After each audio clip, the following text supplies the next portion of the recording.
नमस्कार दोस्तों जिस परीक्षा का सभी लोगों को बेसब्री से इंतज़ार था, देखिए उसका ऑफिशियल नोटिफिकेशन आज आ चुका है। तो दोस्तों स्वागत करता हूं मैं आप सभी का आपके अपने चैनल कॉम्पिटिटिव एग्ज़ाम्स अड्डा में। और हम बात कर रहे हैं जो ऑफिशियल विज्ञापन आया है वो आया है वन दरोगा का। तो देखिए आप देख सकते हैं ये जो ऑफिशियल विज्ञापन है, यहाँ पे विज्ञापन संख्या 06 परीक्षा 2022 के नाम से निकाला गया है। और देखिए आप देख सकते हैं वन दरोगा मुख्य परीक्षा यहाँ पे होने वाली है। और देखिए इसके लिए आवेदन जो डेट्स हैं वो हम देख लेते हैं। तो ऑनलाइन आवेदन और शुल्क जमा करना प्रारंभ होने की तिथि है वो है 17/10 से। तो देखिए 17/10 से ये शुरू हो जाएगा। और इसका जो ऑनलाइन आवेदन जो अंतिम तिथि है शुल्क जमा करने की, आवेदन सबमिट करने की, वो है 6/11/2022। तो देखिए ये है नवंबर। 17 अक्टूबर से ये शुरू हो जाएगा और 6 नवंबर तक ये चलेगा। इसके बाद में देखिए शुल्क समायोजन एवं आवेदन में संशोधन की जो अंतिम तिथि है वो है 13 नवंबर तक। तो देखिए यहाँ पे आप संशोधन कर सकते हैं। इसके बाद में देखिए दोस्तों हम जो है नोटिफिकेशन की जो मेन चीज़ें हैं उस पर हम चर्चा करेंगे। साथ ही आपको बताएंगे कि जो वन दरोगा है उसका जो सैलरी है वो सब क्या रहने वाला है। तो वीडियो में पूरा बने रहिए।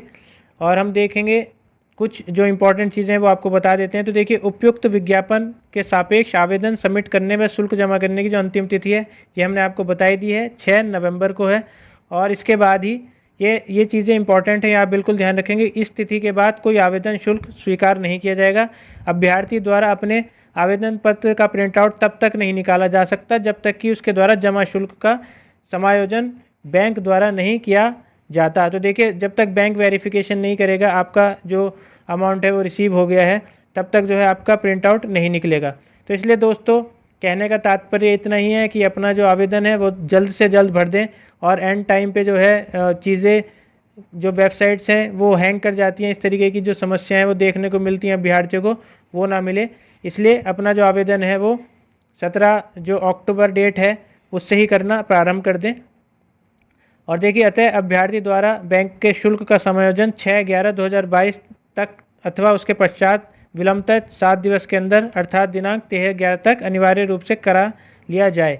तो देखिए इस तक आप जो है संशोधन करने की अंतिम तिथि और शुल्क समायोजन कराने की जो अंतिम तिथि है मतलब वेरिफिकेशन की बैंक से, वो है 13/11/2022 तक।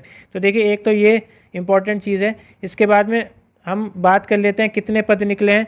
तो आप ये देखेंगे कि 701 पद जो है निकाले गए हैं। और इसका जो नाम होने वाला है वो है विज्ञापन संख्या 6 परीक्षा 2022 वन दरोगा मुख्य परीक्षा।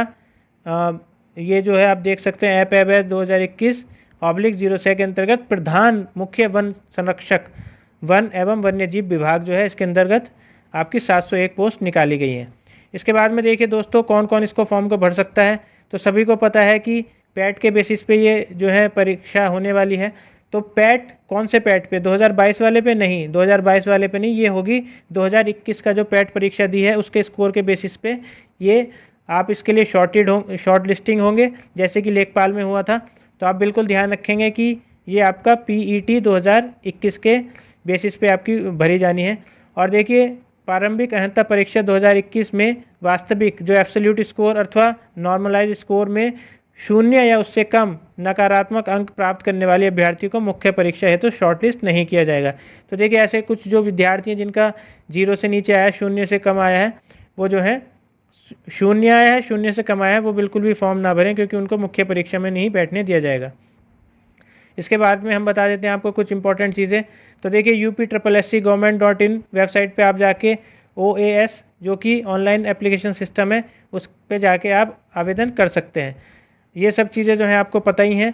UPSSC के होम पेज पे लाइव एडवर्टीजमेंट सेगमेंट पे जाके संबंधित विज्ञापन पे क्लिक करें और विज्ञापन को डाउनलोड करें। ये सब आप कर लेंगे इतना मैं आशा करता हूँ।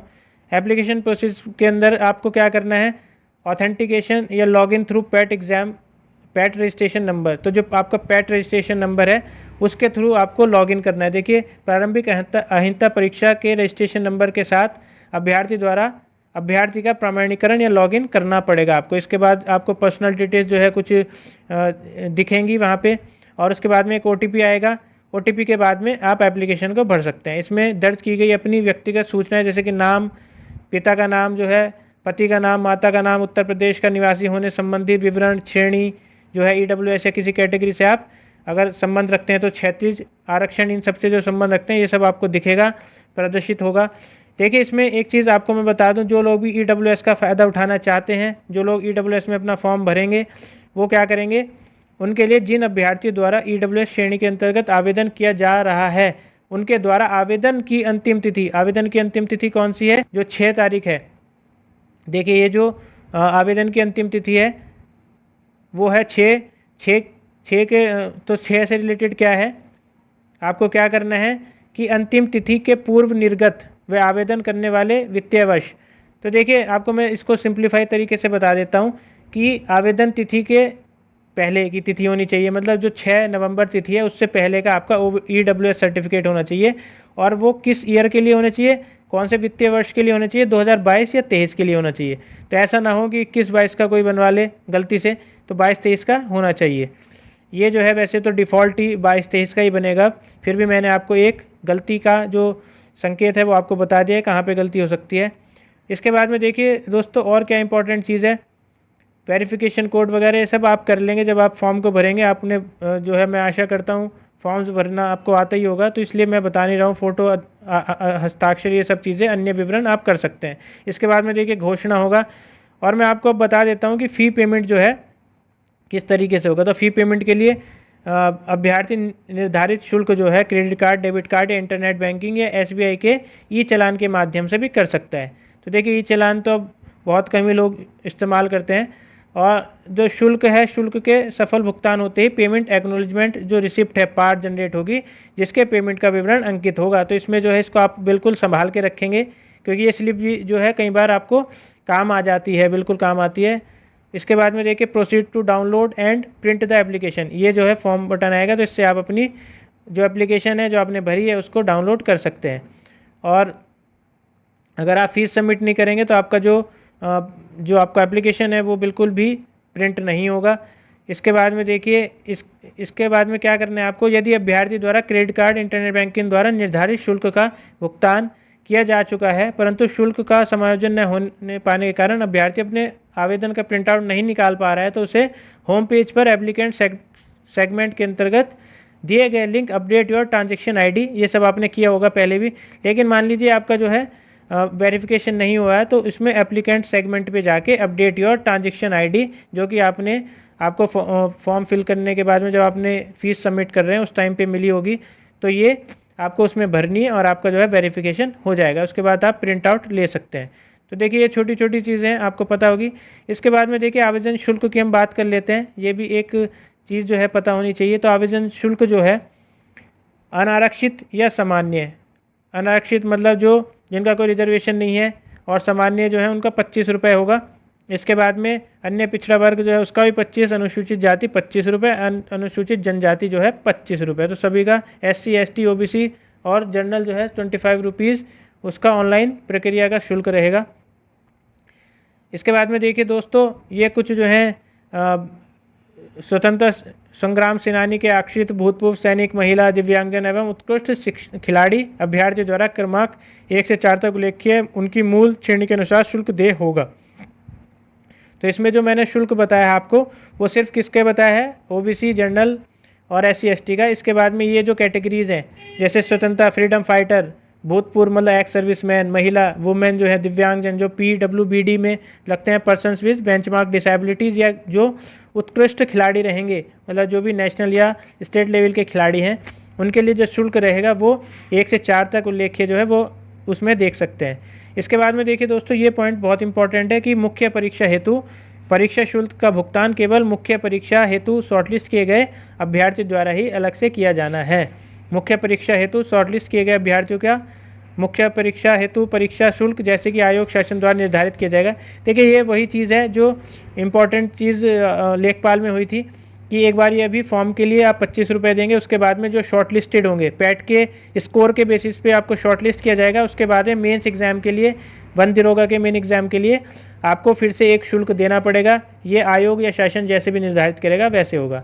फ्रॉन्ट जो फॉर्म का प्रिंट आउट है ये सब मैंने आपको बता दिया। आवेदन में संशोधन ये आपको मैंने बता दिया है कौन सी तारीख तक हो सकता है, 13 तारीख तक हो सकता है। इसके बाद में देखिए दोस्तों क्या इंपॉर्टेंट चीज़ है वो आपको मैं बता देता हूँ।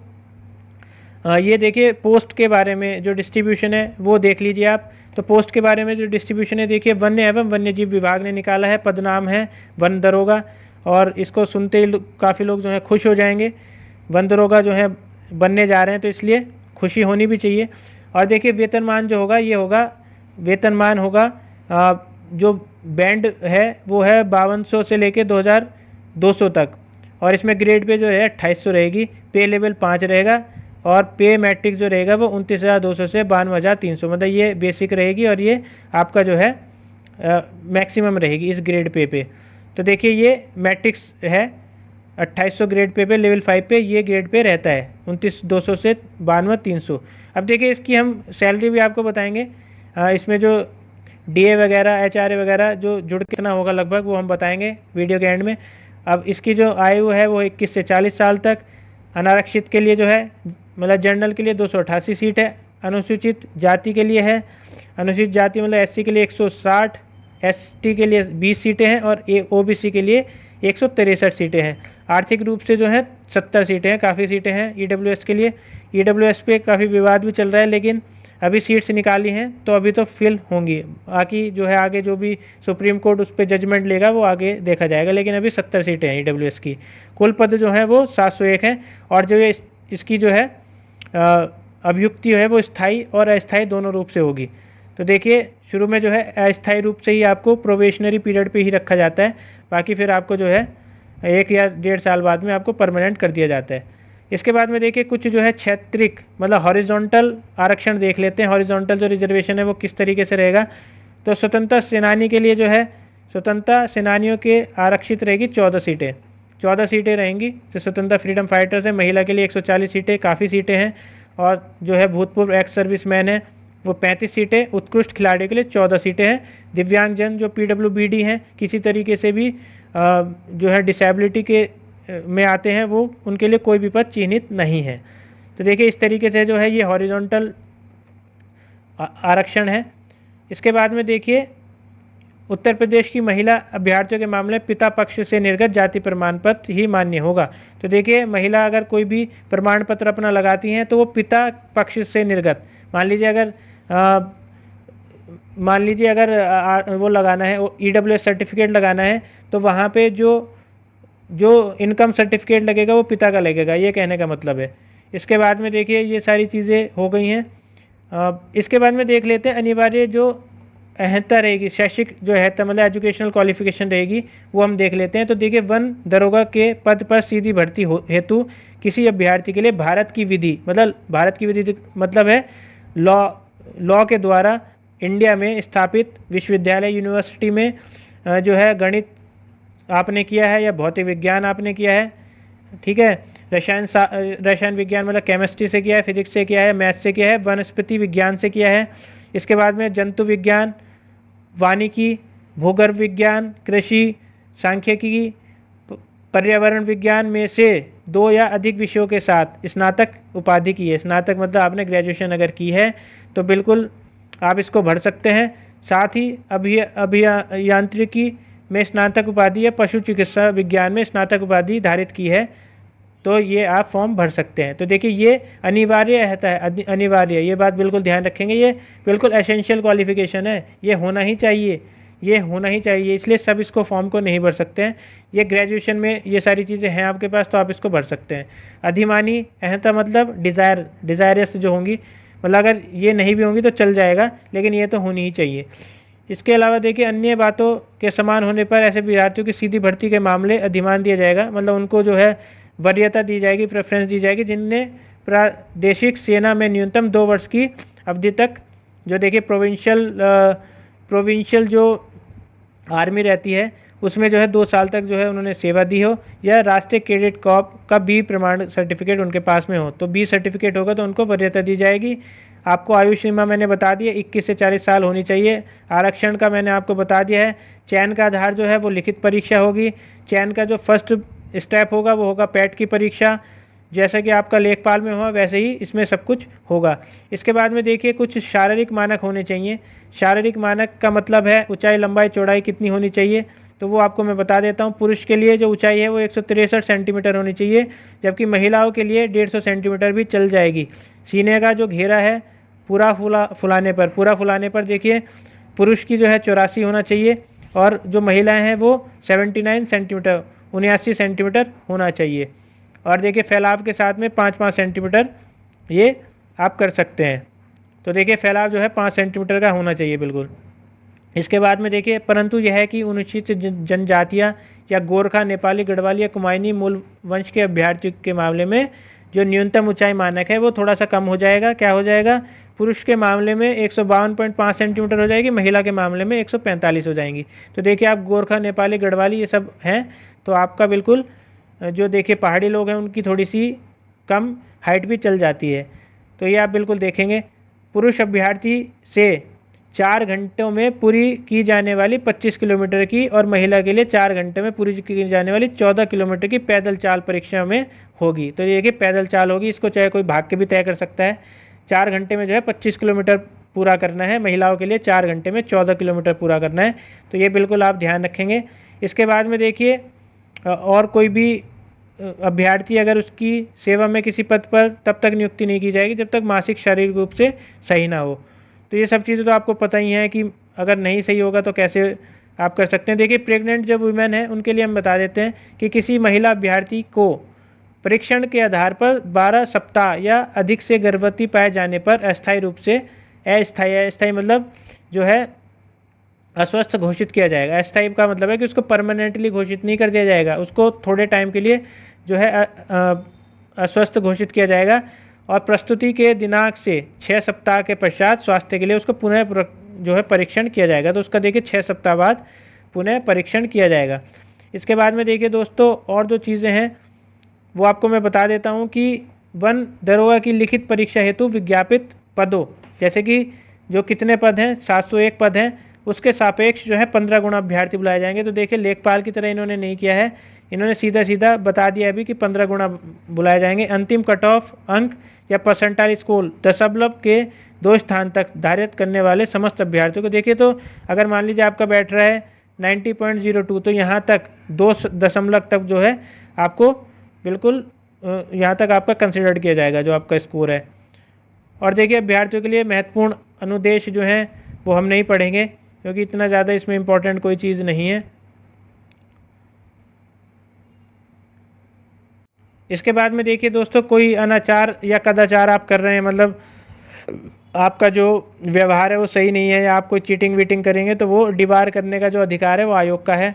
ये सब जो है बातें कही जा रही हैं। EWS के बारे में बताया गया है कि 8 लाख से कम होना चाहिए आर्थिक, ये सब आपको पता ही है। 10% का आरक्षण मिलेगा।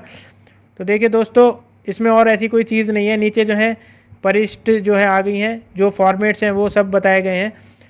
तो दोस्तों अच्छी खबर है, 701 पोस्ट हैं जो लोग भी भर सकते हैं फॉर्म। काफ़ी लंबे समय से इस परीक्षा की जो है तैयारी भी कर रहे हैं लोग, और इसकी जो है आवेदन का जो है होप भी कर रहे थे। तो इसलिए देखिए अच्छी खबर है, और जो भी मिनिमम क्वालिफिकेशन रखते हैं वो फॉर्म को भरिए। इसके बाद में दोस्तों देखिए एक चीज़ हमें छूट रही है, जो चीज़ें एस्पिरेंट्स के मन में रहेगी वो है कि सैलरी कितनी होगी। तो सैलरी देखिए अराउंड 40,000 से प्लस ही रहेगी। आपका सारा कुछ HRA और जो HRA प्लस DA ये सब मिला के आपको लगभग 40,000 के आसपास आपको सैलरी मिलेगी। 40,000 के आसपास जो है आपको सैलरी मिलेगी। और देखिए दरोगा की पोस्ट है तो एक अच्छी पोस्ट मानी जाएगी, और आप इसमें बिल्कुल फॉर्म भरिए। All the best, thank you.